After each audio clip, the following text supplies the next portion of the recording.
Ikalimang kabanata. Paalala sa mga mayayaman. Kayong mayayaman, makinig kayo. Umiyak kayo't maghinagpis dahil sa mga kahirapang darating sa inyo. Nabubulok na ang mga kayamanan nyo at sinisira na ng insekto ang mga damit ninyo. Itinatago nyo lang ang mga pera nyo at hindi naman napapakinabangan.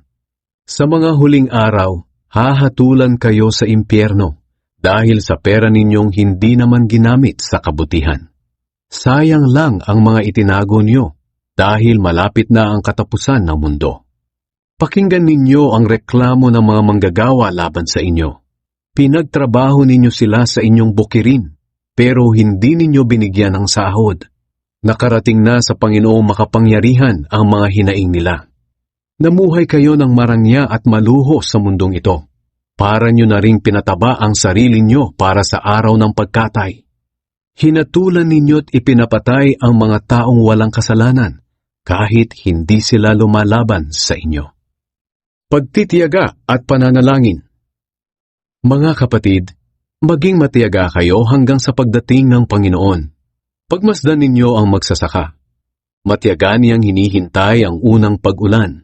At pagkatapos niyang magtanim, matiyaga rin siyang naghihintay sa susunod na ulan at anihan.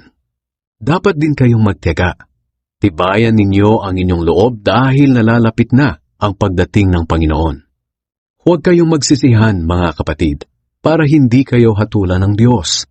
Malapit nang dumating ang hukom. Tularan niyo ang pagtitiyaga at pagtitiis ng mga propeta na mga tagapagsalita ng Panginoon.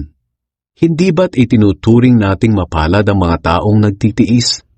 Alam niyo ang tungkol sa pagtitiis ni Job at alam naman ninyo kung paano siya tinulungan ng Panginoon sa bandang huli. Sadyang mabuti at maawain ang Panginoon. Higit sa lahat, mga kapatid, huwag kayong manunumpa sa mga pangako ninyo. Huwag ninyong sabihin, saksi ko ang langit, o saksi ko ang lupa, o ano paman. Sabihin nyo lang na, oo, kung oo, at hindi, kung hindi, para hindi kayo hatulan ng Diyos. Mayroon bang dumaranas ng paghihirap sa inyo? Dapat siyang manalangin sa Diyos. Mayroon bang masaya sa inyo? Dapat siyang umawit ng mga papuri. Mayroon bang may sakit sa inyo? Dapat niyang ipatawag ang mga namumuno sa iglesia para ipanalangin siya at pahiran ng langis sa pangalan ng Panginoon. Ang panalangin may pananampalataya ay nakapagpapagaling ng may sakit. Ibabangon siya ng Panginoon at patatawarin kung nagkasala siya.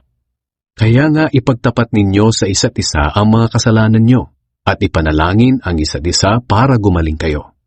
Malaki ang nagagawa ng panalangin ng taong matuwid. Katulad ni Propeta Elias, tao rin siyang tulad natin. Mataimtim siyang nanalangin na huwag umulan, at hindi nga umulan ng 3.5 taon. At nang nanalangin siya para umulan, bumuhos ang ulan at namunga ang mga pananim. Mga kapatid, kung nalilihis sa katotohanan ang isa sa inyo, at may nakapagpabalik sa kanya sa tamang landas, dapat ninyong malaman na ang nagpabalik sa isang makasalanan mula sa kanyang masamang pamumuhay ay nagliligtas ng kaluluwa ng taong iyon sa kamatayan at magdudulot ng kapatawaran ng maraming kasalanan.